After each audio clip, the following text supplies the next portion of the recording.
Welcome back from Lagos. Thank you. How was your trip? Very, very good. It was a productive one. Okay. And there is this thing with our industry, the investment industry. It feels like Lagos is where all the action happens, and we in Abuja, we're just like a supporting cast in the industry. So did you get that vibe that you need to, at some point, move to Lagos? Well, if it is a decision whether I should move to Lagos or not, that one has been decided upon. I'd rather put this in balance. I'm not going to be resident in Lagos anytime soon, not in my wildest dream. Anytime soon or anytime ever? Anytime in the immediate future. Okay. You can never say never. True. So, one thing is very clear: work-life balance matters. The congestion, the traffic congestion in Lagos is a huge disincentive for me. Yeah. I need to have a more saner environment to live in, and Abuja provides that. Yeah, the Clearly. quality of life. Quality of life clearly is better in Abuja. But I get what you say about the concentration of market participants and Lagos being a major financial hub. But it's left for us, market practitioners, to begin to change the narrative a little. Why? I see a huge opportunity in the Abuja market.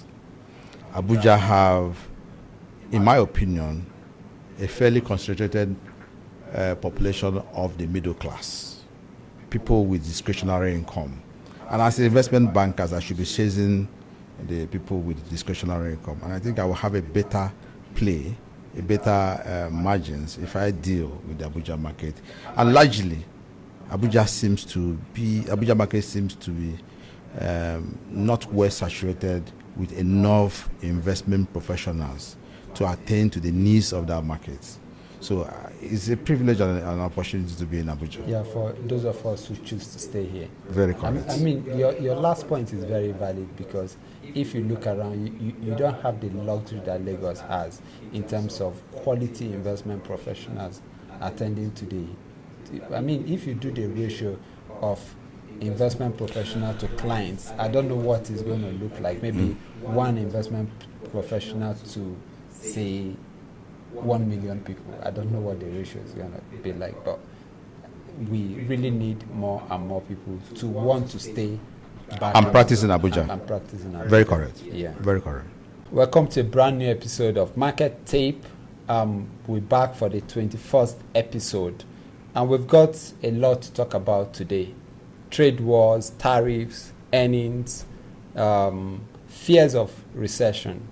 But before we get into it, this show, as we always say, is for information purpose, to educate our listeners about current affairs around the global capital market. It should never be construed as a solicitation to make an investment or purchase a security. Before you invest, be sure to speak to your investment advisor. Before you put any of the insights we share on this show to use, be sure to speak with a professional. Having said that, we have a new season, and it's called tariff season. And Trump, along with Elon Musk, have been busy. This week we saw, I think on the 4th... You are mentioning Elon Musk. Is Elon Musk the president? Is also a co-president? yeah. But that is what we are seeing. I mean, and it's unprecedented. I've never seen an instance where a businessman at the level of Elon Musk is actively involved in government affairs. It's unprecedented. And let me even ask, have you seen an instance where this has happened? None. And so is this even a good thing for Elon Musk? Because if you look at his companies, Tesla this year is down massively. The most recent sales report we saw across Europe, majorly Germany, car sales this year is down about 70%. Europe is the same story. Is he not shooting himself in the foot? I don't think so. Elon Musk is Elon Musk has interest beyond electric vehicles. Yeah. Elon Musk controls the cyberspace in terms of deployment of satellite robots, satellites for communications. Starlink. And he's dominating that space. He's completely dominating that space. Elon Musk have interest in the semiconductor industry. Elon Musk have interest that is even in the neural logics and all that. And robotics. So he's also interested in building his own ships. So the Trump administration, being pro-market, being elitist in a way, would come up with policies that Elon Musk's business interests will hugely benefit from. One of them is, I hear, the subsidies towards the semiconductor industry. I hear the subsidies towards certain targeted industries, which are government fundings towards those companies. Will Elon Musk benefit from such government subsidies to those industries? He will benefit. In the long run, his business interests would be greatly enhanced. Yeah, I hear that. I hear the fact that policies may be favorable to him. Now, he's head of the Government Efficiency Department, DOGE, and Trump coming in made it clear that he's going to reduce bureaucracy, the delay in approval process, especially for new technologies. I hear that. But my worry is the growth of his businesses. Did you also hear about the new moves by the U.S. government to hold reserves in certain cryptocurrencies? Yeah. Which sent price of, I think, other Ethereum. I can't remember. There are about 3 of them. About 4 of them. Which sent prices up early this week. But I think it's... Does Elon Musk have interest in cryptos? Yeah, he does. So will he benefit? He's one of the advocates of crypto. Hear my point. So see beyond the electric vehicles. So this is my point. Policies will favor him. But and the U.S. policy is a leading policy in the world. Yeah. But as a businessman, okay, the most important person is a customer. Okay. And most of his... What if those businesses are domineering, that they have monopolistic tendencies and features, like the Starlink does have? Yes, it does. So but you're going to force countries to... You've heard Canada cancelled their contract with Starlink recently. So you're going to force... My fear for America... That's part of the implications, maybe as we go forward, that's part of the outcomes of the tariff. Yeah. Because right now, cutting off or not licensing Starlink in Canada, what would be the impact on consumers? What would be the impact on access to broadband? In Canada. Broadband connectivity in Canada. Yeah. And other countries that might want to tow the same line. Starlink is not yet operating in South Africa. Let me ask you this question. Nigeria recently cut electricity supply to, is it Niger Republic? Mm-hmm. What is the state now? The state of affairs? Has that supply been restored? None that I'm aware of. I'm not aware of. Because I know that Niger is severely in relationship with the ECOWAS region. They have gone out of the ECOWAS region. Yeah. They formed their own bloc. And then very quickly they also have a common passport amongst the 3 countries in that new bloc. Mm-hmm. So they are moving ahead. What we need to ask, were they solely dependent on Nigerian energy source? I don't think so.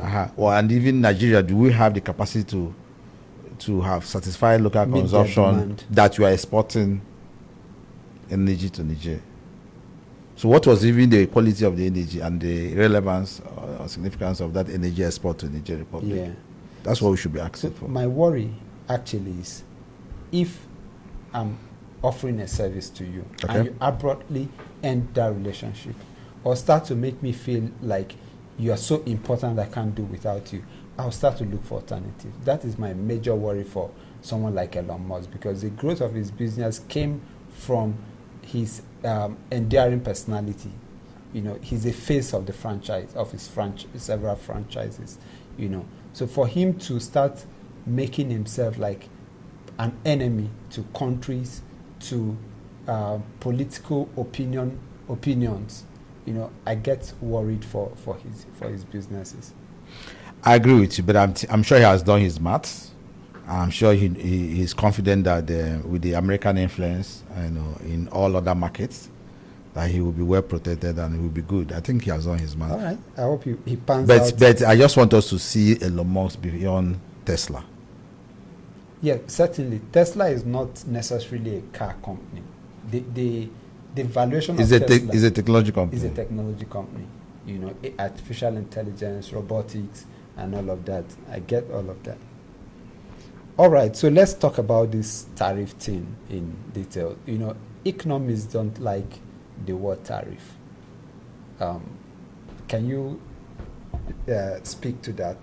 America came up and imposed 25% tariff on Mexico and Canada, and doubled the tariff on China by from 10 to 20% on imported goods. And somehow, within the week, the president, Donald Trump, reversed that policy, or rather suspended it till 2nd of April for goods that comply with certain U.S. standards will not pay that tariff between now and 2nd of April. Now, the fear is if Trump continues to toe this line, there's risk of a global recession. Growth will slow down. That is what economists think. What do you really make of this whole war, whether you call it trade war, tariff war between U.S. and their major trading partners? I mean, Mexico, Canada, China are the biggest U.S. trading partners, and going all out for them, will it pan out in favor of America? Well, if you take the American economy into consideration, let's look at what will be the impact of the trade tariff wars. Yeah. Number one is for imported goods. The tariff is a levy you place on goods imported into the American markets, right? Yeah. So what are those goods that the American economy has been importing from these trade partners? Now, once you increase the tariff on them, means that you are increasing the cost of bringing those things into the American market by 25%, right? Yeah. Now, as you bring them, those manufacturing entities that requires those inputs will ultimately transfer that increased input cost, to the final consumer, right? Now, what will be the impact? The impact is that the consumers, because of higher prices, might consume less of that same product, right? Mm-hmm. Now, as that happens, it might lead to lower economic outputs and possibly lead to recession, which is why the people are alluding to the fact that there might be a recession as a result of the tariff war. So that is impact it will have on input costs, consumer pricing, slower growth, and a possible recession. But on the positive, Trump won election and has always been preaching America First policy. America First policy is that he intends to grow, have more firms produce and manufacture in America, make America the first policy, in all his government actions and all that. So what benefits America First is what he's prioritizing. So the industries whose products would have tariffs on, to look at producers of those goods would have better revenue. Like the steel industry. Like the steel and aluminum industry. Yeah. They have better revenue. That better revenue will translate to better rewards to the shareholders of those companies and maybe increase in employment. So that's the benefit. But in the long run, we'll now look at what will be the impact on the America. It's an unfolding phenomenon. As time goes on, we'll begin to see the real impact on the U.S. economy and the global economy. But on the global economy, it's clear to see that all the trade partners have also come up with their own retaliatory measures. Yeah. China have said that all imports from U.S., especially agriculture, beef, pork, lumber, and the rest, they place also tariffs on them. So it then means that China would also begin to look for alternatives of where they should now begin to export their goods away from America.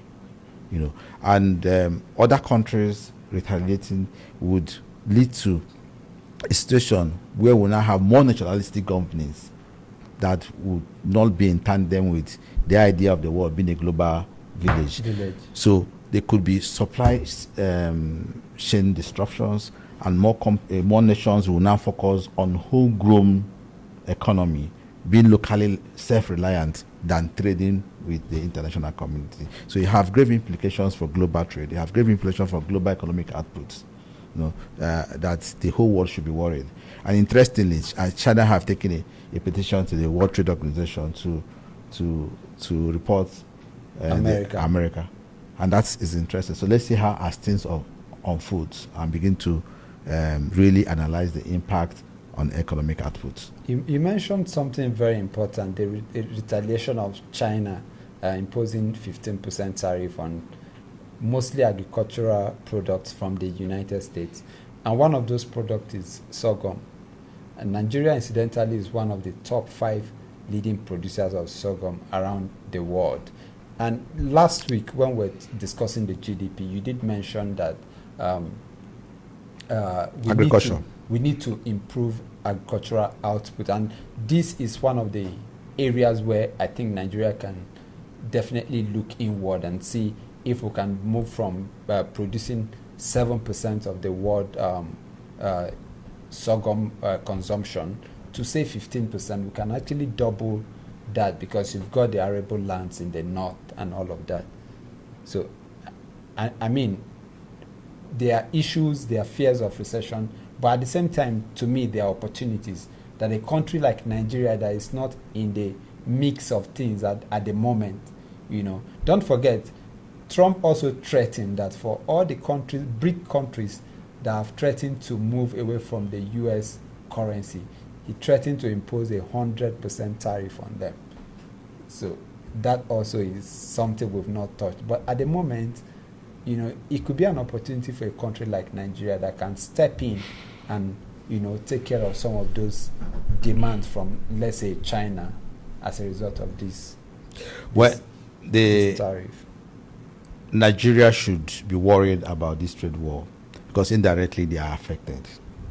And they are affected in several ways. First, let's look at when China seeks for alternative export destinations, Nigeria will be one of them. Yeah. Now, so that means they will export more to Nigeria. Would Nigeria in tandem increase their export to China? That I seriously doubt. Mm-hmm. So what will be the implication of we exporting more from China or China exporting more to Nigeria? It will widen the trade deficit between Nigeria and China. What will be the implications for our foreign reserve? Negative. Do you get what I'm saying? I mean, valid point, because you now have to call to question our foreign trade policies, if any. Well, I think even internally, I'm confident that the Ministry of Trade and Investment does have a round hole a round peg in a round hole. Okay. She's quite very confident. They're beginning to take some remedial actions or anticipatory actions to counter the possible impact of this trade war going on. I saw over the week moves to establish trade relationships with other countries or strengthen trade relationships with other countries like Brazil, the United Arab Emirates, India, France, and the likes. We need to develop more trading partners away from the where we are concentrated upon. That's the only way we can begin to diversify our risk exposure to this trade war. Aside from that, the impact goes beyond the trade deficit worsening. We also should look at the dynamics of capital flow. With the fear of recession likely going to happen in the US, there will be flights to safety. So we look at the capital flows. Capital flows will cease to move into the frontier markets, of which Nigeria is one of. And there might be gradual withdrawal of flows to safer havens, the US dollar or the gold. And if you notice, especially in the last 2-3 days, go and look at the trend of the Euro bond yields. Yeah, it's been rising. Prices have been dropping. Yeah. It's an indication of that flight to safety. When this capital flow dynamics happens in this manner, implication is that your borrowing cost does what? Goes up. And there is a plan to finance the physical deficit by borrowing about 9.8 trillion naira by a mix of foreign borrowing and local borrowing, right? Are you speaking of the budget? No, I'm speaking about the impact of the capital flows. Okay. Now, as the capital flow goes, your yields will go up. Well, your yields are going up. When your yields goes up, what does that do to your borrowing cost? Borrowing cost goes up. Borrowing cost goes up. Yeah. So as your borrowing cost goes up, and you will plan to borrow so you'll be positioned to now pay more. And that's an indirect impact of the trade war. Yeah. So I think we saw the and this. Let me ask you: do you think this trade war will lead to a stronger dollar, a weaker dollar? I think it's going to lead to a weaker dollar. How? To me. How? Because what I feel long term, I'm speaking long term. Yes, the U.S. economy has the market. We all know that U.S. economy is the strongest economy in the world today. They've got the market. They've also got the population. They've got the spending power. But my fear for the U.S. economy is the U.S. has dominated the economy for years. If you even look at the capital market, U.S. controls about 66% of the global market capitalization, and that speaks to their strength. But my fear is, if you are such a dominant person, at some point people are going to start to look at you and say, hey, this guy has dominated us for too long. We have to clip his wings at some point. So I think U.S. is putting countries at a point where countries are going to start to look inward. If you are slamming you are slamming trade tariffs on countries, they're going to look back and say, we are exporting this to US. Can we find other markets? US is supplying us this. Can we stop buying from them? Do we find alternatives? China is doing that today. China is copying US technology and domesticating it. So the fear is that countries like Brazil, India will start to do the same. And to me, in the long run, that may start to diminish the strength of the U.S. When do you think this long run will begin to take effect? Maybe the next 5 years. Fine. So between now and 5 years, what do you think will be the effect of the dollar? Yes, in the short term. Short term, let's define short term. Within the next 5 years. This is the next 5 years. What do you think is the flow? No, so because as you speak, what are the reactions to the policy actions of Trump? I think it's coercing companies to come and invest in the US. Yeah, sure. Have we not seen that? The likes of TSMC have made commitments of how much they would invest in the US economy and start producing semiconductors or start manufacturing, doing their contract manufacturing in the US market. Now, they are not alone. There are a lot of other firms who are making commitments to increase investment in the US. As you make investment in the US, what's really the impact on their currency? A stronger US dollar. Stronger US dollar. Don't get me wrong. I'm not even saying the US dollar would lose value like listen now. Now, stronger US value compared to global currencies. Now, as you also move from frontier markets, there is fear of recession. And recession is as a result of economic growth. And people are moving away to safer havens. What are the safe instruments they will invest in? Are they not dollar dominated? Mostly. Mostly dollar dominated. That will also for a stronger dollar. So for me as a Nigerian, what will a stronger dollar do for me? It increases my cost of what? Imports. And higher import cost has inflationary impact. So you're saying that you have concord with me that in the next 5 years, if you are long run, I don't know when that long run will happen, but in the near term, we might see a stronger dollar. And what will be the impact of a stronger dollar on the Nigerian economy, since you're analyzing the Nigerian economy, or the impact on frontier markets? Bad. And I think that is where what we should talk about next. We saw Treasury bill auction within the week, and it closed lower. From the last one was 18.43. This one closed 17.8 for 1 year, 17.5 for 182 days, and 17 for 90 days. So this is the DMO betting that inflation will continue to trend lower. But I'm not sure it's as a result of DMO betting. It's because of market forces. Speaking of a stronger US dollar relative to the Naira, I think it's the last thing we want to see in Nigeria, especially not with the success that the CBN has achieved in stabilizing the exchange rate. And we're at the point where it feels like DMO, CBN can start to lower interest rate. I mean, we saw this with the bond auction last week, and recently we saw it with the Treasury bill auction, which closed much lower than the previous level. So with a stronger dollar, do you think that we're going to see a reversal of this trend where rates, with what you are saying, because when we are in that environment where rates or growth starts to slow down, you start to see credit risk increase. And when credit risk, especially for emerging market, as you alluded to earlier on, with credit risk increasing, central banks, investors will demand higher compensation for debt. Are we going to see a reversal of the trends we've seen? Yeah, if investors are going to demand for higher rewards for the increased risks they are taking, then we might see a reversal or see the status quo maintained.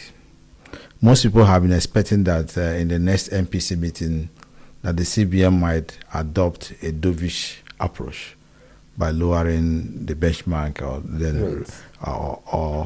or tinkering with the CRR and all that. But with the goal of price stability and with the goal of retaining foreign portfolio investors so that they will not take a flight and attracting more in the face of a stronger dollar, it will be an interesting dilemma for the CBN and the MPC committee, because there are two issues at stake here for me. Number one, how do you ensure that you make yourself attractive destination for foreign portfolio investors and for foreign direct investment, and at the same time, how do you ensure that your interest rate is attractive enough, lower enough to support economic growth? At a very high interest rate that I've seen, like we saw in 2024, the private sector were crowded out because borrowing at over 35% per annum, it was difficult for the manufacturing companies or any business to be able to pay finance costs and still return a good profit to the shareholders or for the business. And if you review most of the 2024 results that have been published, you notice that there's a significant increase in finance costs. That's as a result of the higher interest rates. So it will be a difficult decision for CBN to see how to do a balancing act about making the interest rate low enough to support economic growth and also ensuring that there is inflow of FX into the country to maintain price stability, to maintain the support the foreign reserve that can guarantee price stability. Note that a certain level in the FX reserve, investors are worried. They are worried about your ability to continue support import activities to a certain time. So if our foreign reserve keeps depreciating and falls to below certain levels, investors will panic. So I think it's an interesting time ahead for the entire market. Interesting time, and with a lot of uncertainty. High uncertainty. And definitely that is what markets investors don't like. Investors hate uncertainties. We'd rather have a bad news than have uncertainty. And we are entering, if you look at asset prices, the US market, from the time Trump won the election, all the gains have been wiped out completely. The S&P 500 is currently trading below 200 days average.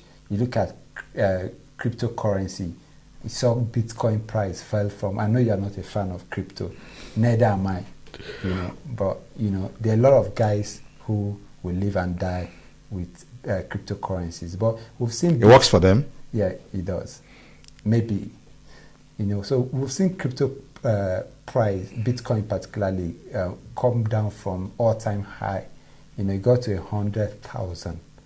I don't know how the valuation that took Bitcoin to $100,000, but it got $100,000. Now it's down to 88. About the last time I checked was around 88. Now the Nigerian Stock Exchange is still up year to date, but this week we saw a slight decline in the all-share index. But year to date, I think it's somewhere just below 4% year to date. But by and large, with all of these uncertainties, the worry for most investors is, where should I be putting my money into? What should I be doing? Should I just stand on the sideline and watch? Because that is what most guys want to do. They want to say, oh, let me stand on the sideline and see how all of this plays out. Is there a cost to standing on the sideline? A lot of cost. So what are you telling your clients? Where are you telling them to put money in the next 10 months or 9 months of the year? Well, I'm a very strong advocate for long-term investments. When you adopt a long-term investment approach, you weather all the cycles, the booms and the busts. You weather them, and you come out better. So I usually would advise investors to do an assessment of themselves, assessment of their cash flow needs, and adopt a long-term approach. And then in adopting that long-term approach, and also having a portfolio construct, it is suboptimal to just have all your asset class in one, or your investment in one asset class. Yeah. So have a portfolio construct that is well diversified. You have exposures to commodities, have exposures to long-term bonds, money market and equities, and possibly a dollar exposure that can help the portfolio hedge against currency volatility and all that. So when you're now doing the portfolio construction, with a long-term posture in mind, I think you'll be a lot better. And for equities, I'll look at companies that in the face of trying times would always weather the storm.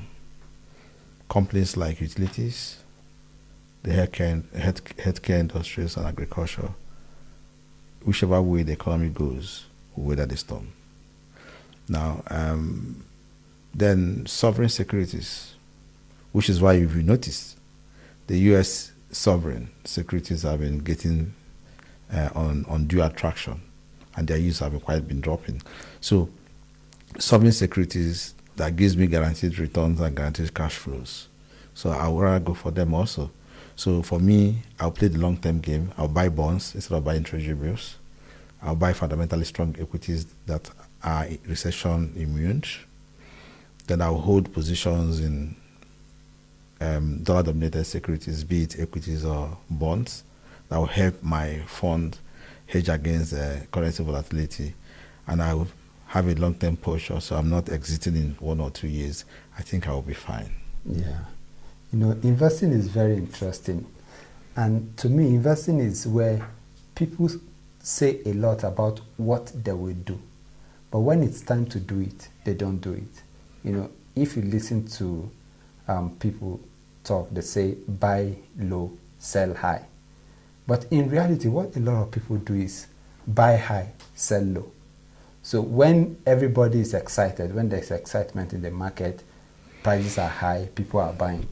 But when there is fear, people are selling instead of buying. And I mean, if that is what your investment strategy is, to me, this is the time to be buying, not time to be scared and running away. Because you look at, particularly if you look yes, at... I agree with you. The uncertainty in the market space now presents a lot of buy opportunities. Yeah. I mean, there were some Euro bonds that I considered quite pricey. But with what has been happening, they are becoming... The prices are coming down. The prices are coming to my levels, and I'm positioning to buy. But again, with the Euro bonds, now you have to be careful because, we talked about credit risk. Mm-hmm. And if there's a global slowdown, we live in the emerging market where we are the people that bear most of the brunt of economic downturns. We just, countries like Egypt, Ghana, Zambia, Ethiopia are still recovering from the recent debt crisis and reorganizations that we've seen. To me, it may be too soon for the world to experience an economic slowdown and jeopardize the ability of most of these emerging markets, that many of which are even planning to get into to issue new debt securities. It may be too soon for us to see a global slowdown, because definitely it won't augur well for the emerging markets. But you spoke about foreign dollar-denominated securities, and to me, I see a lot of entry points. One thing is, we don't know how deep this whole war will get. We could see a resolution in the next few months. It would be in the best interest of the world. Yeah. We could see it get worse and prices even go down lower. But the game I never try to play is playing the game of trying to determine the market bottom.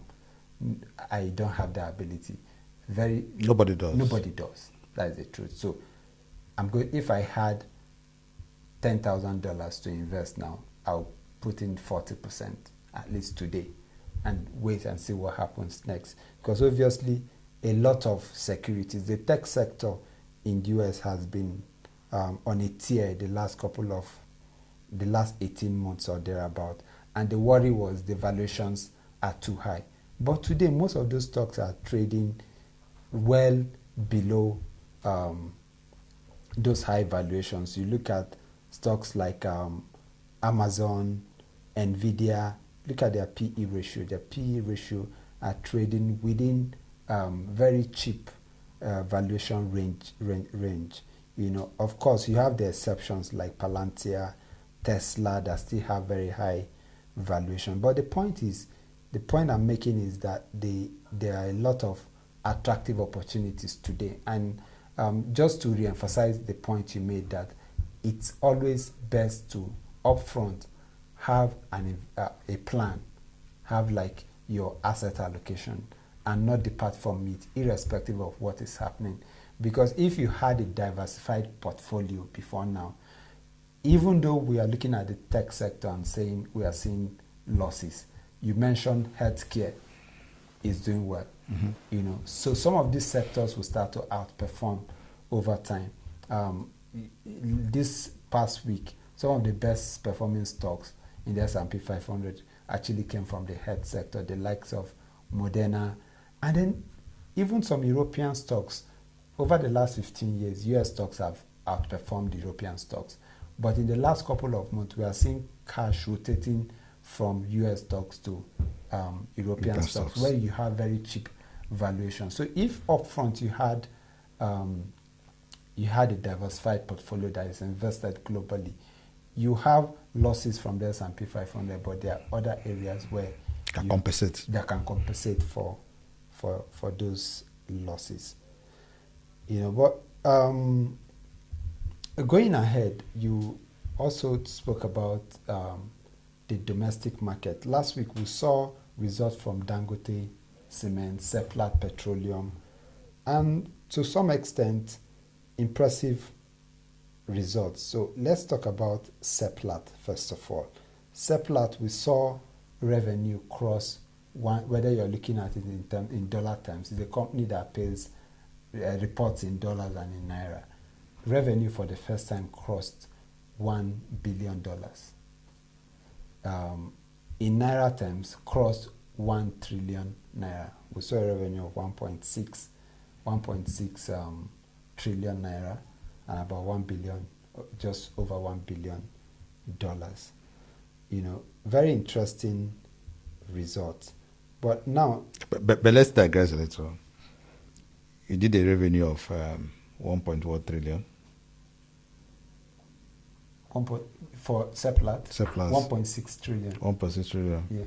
Okay. And MTN did a revenue of what? MTN was, can I remember? I think it's over 3 trillion in revenue. Yeah.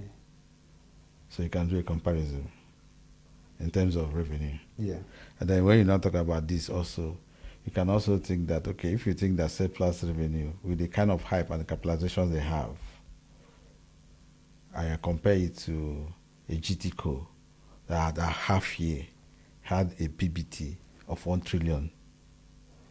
They can begin to now ask and question where the hype around Seplat is coming from. Yeah, you see the share price is 5,700 Per share. per share. And that price has not moved since the beginning of this year. Okay, so and what is the dividend yield? I think it's about very low. Very low. It has a very low dividend yield. Very low dividend yield. Yeah. So for an income investor, income focused investor, what benefits would Seplat offer him? You see, there's an interesting thing about investors in the Nigerian Stock Exchange. Okay. Most investors in the Nigerian Stock Exchange love dividends. Mm-hmm. They love dividends. Mm-hmm. So if you are not a company that gives a dividend yield of like 10%, Mm-hmm. You don't get the love from the domestic investors. And the likes of UCAV got punished for declaring lower than expected dividends from the market. So you get punished for not Yeah. paying enough dividends. And to me, it's interesting what happens to capital appreciation. Because for most younger investors, what they want to see is capital appreciation, not necessarily dividend. You look at a company like Tesla, it doesn't pay dividend, but it gets all the love from a lot of younger investors, Berkshire Hathaway, does he pay dividend? Hardly. So it's not whether you pay dividends or not. Dividend policy can differ from one firm to the other. What is important is what value are you creating for the investors, and that can be tracked via return on equity, via other metrics. And once those performance metrics are impressive, they will reflect on your share price.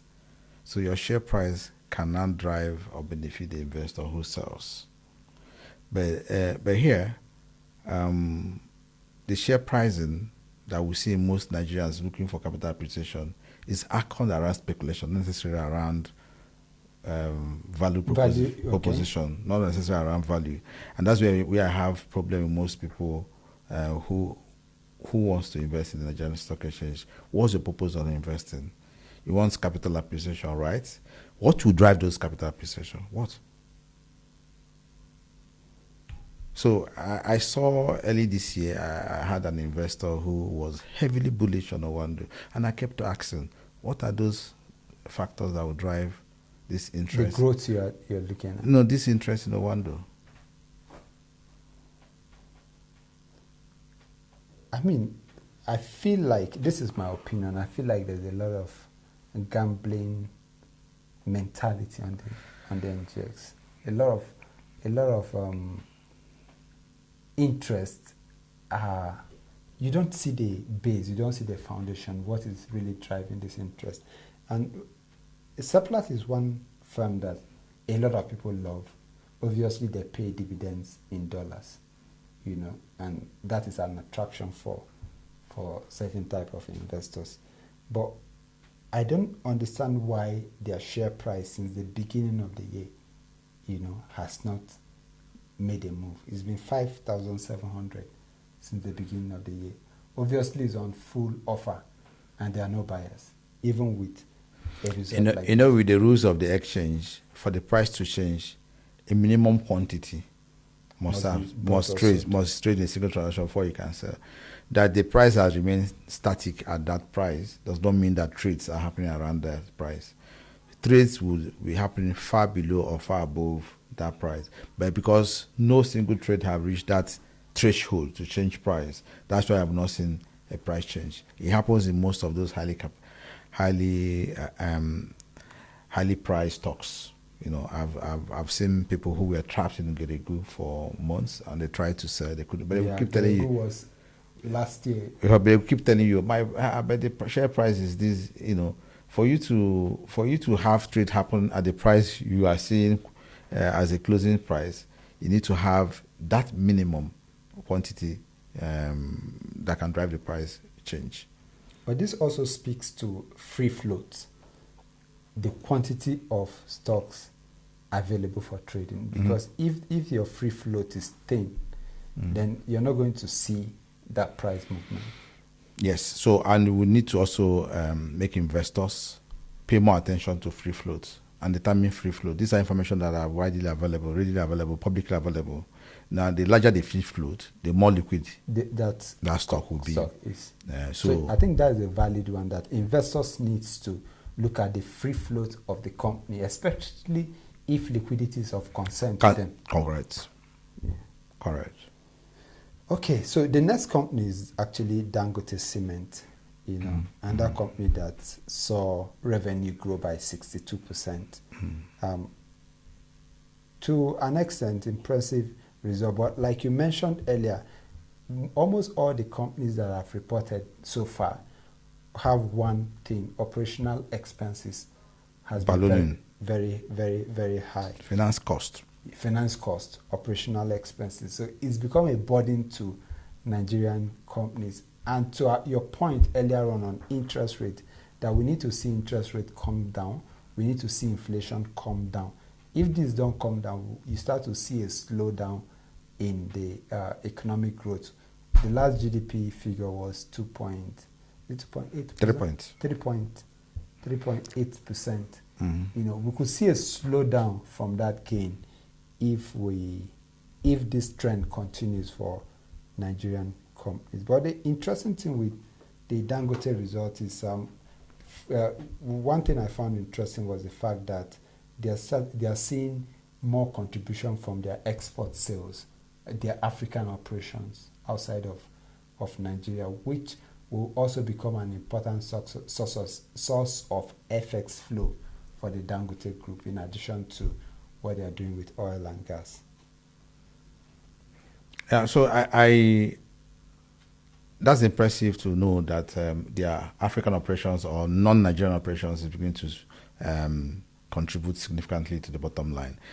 This is one reason why I'm particularly interested in UBA, because UBA is not a Nigerian bank per se. It's a Pan-African bank.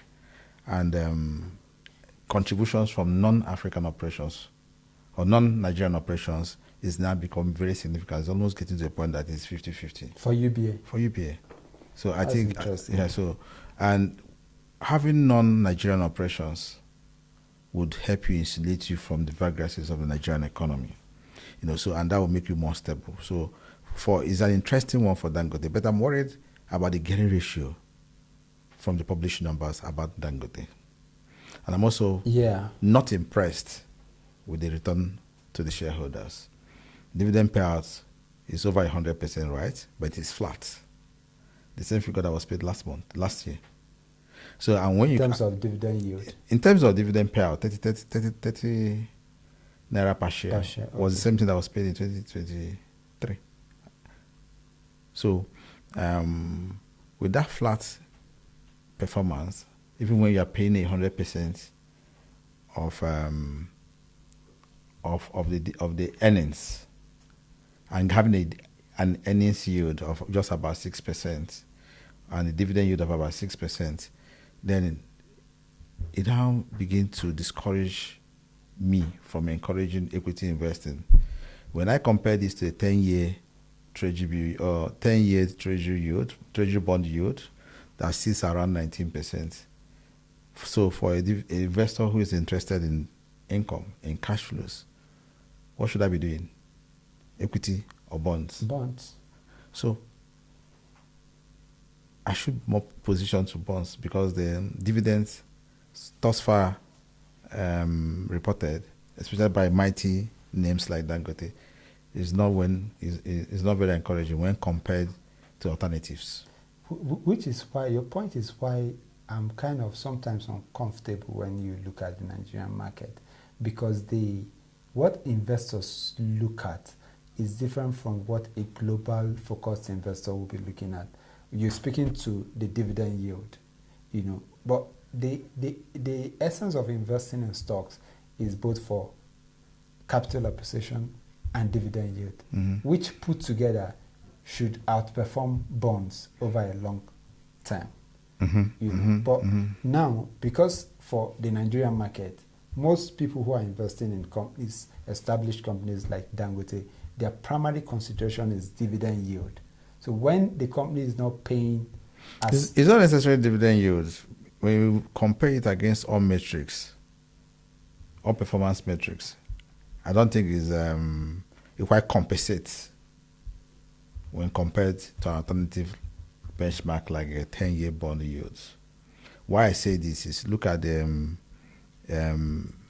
changes in revenue from between 2023 and 2024, not very significant, just about 10%. So look at changes in all other operating metrics. Yeah, the profit after tax. Then look at just the went up by about 13% or so. So look at the worsening leverage position. Yeah, it went up from about 50 something to almost 100 and something percent. What is responsible for that? Do you have an insight? More borrowing. They issued a bond. The Dangote Cement issued a bond last year. Yeah, so that increases their liability. So I'm not. It's not about whether they pay dividend or not. It's about what has a good performance. I'll give you an instance. There's a particular bank stock that traded for a very long time around 1 naira, between 1 naira and 2 naira, for a very long time. And I took time to look at their 5-year compounded annual growth rate on all metrics. And these guys were growing PAT in 5 years period by over 30% each year, by over 30%. PAT, yeah. And we're growing top line by over 40%, even before the exceptional income from FX-induced exceptional income came into being. But before 2023 FX devaluation, these have been consistently growing by an average of 35% year on year. And I saw it, I said, look, it's only a matter of time. The market will notice this. The dividend was poor as at then. The share price was poor. But we look at the valuations, look at book value per share, I just saw an undervalued stock. It's not surprising that today is almost issuing to be a tier 1 bank. Because the market have noticed. Which other banks is this? Do your numbers. That's why you need to call an investment bank and then have a further discussion. Tell us. It's not an investment advice, right? Okay, fine. That's Fidelity Bank. Fidelity. I mean, a lot of people. I know you are big on Fidelity Bank. Yeah, but I've cashed out. You have? Yes, of Well, course. you're a long-term investor. No. At some point, you need to now stabilize. So in 2024, what I possibly did was rebalance my portfolio. I moved from a significant portion of the portfolio, especially at the wake of the recapitalization, moved from being in equities into longer term bonds. So I locked in for longer years because I just knew that 20%, 21% yields will not last forever. The jamboree was So you're going one to of those who took advantage before. Of course, and we also made several outlooks in this regard. I said, please, this is where to go. These rates will reverse, but why it is here, lock in and enjoy this for the longer term. For a longer term. So what I intend to do, and also I also knew that the recapitalization would dilute the shareholdings and put pressure on these banks to perform. Because as maybe by the time we start seeing the result, we see in the beginning that the dividend yield, because of the large increase in outstanding shares, may not be as impressive as they were. As it was before. So it will be interesting to see. So that's what led to my rebalancing. So I intend to now use the cash flows from the bonds to start buying back those equities. But I'm still in equity. So do you have any of Dangote or Seplat? So Dangote. So speaking of locking in longer term rates, we recently saw the Treasury bill auction on Wednesday, right? Yes. And it closed lower again. The market has been resisting the 17% levels, but it appears DMO is determined to get rates much lower, maybe below 17%. So we saw 1 year close at 17.8. What is your outlook at this point, especially for the Treasury bill market, the money market? Yeah, I don't think it is DMO that determines what the rate should be or not. I think it's the market. Now, if you look at the published results, I took time to review offered size and the allocation and the bid ranges and the subscription bids. Now, the rates for 91 days and 182 days did not change much. No. And then if you look at the demand for those two buckets, 91 days was much within it was not even up to the size offered size. Yeah. So we can say that they allocated almost 90% or 100% of the offered size. I know this is an auction. So if you start allotting from the lowest bid and keep going, in Treasury bill, not every investor who bidded will enjoy the same interest rates or discount rates. So you are allotted according to what you bidded for. Mm-hmm. So if you start allotting from 15 and keep adding, and you get the number you want, you cut off. That's why it's called stop rate. So that is what happened in the two buckets, 91 and 182 days.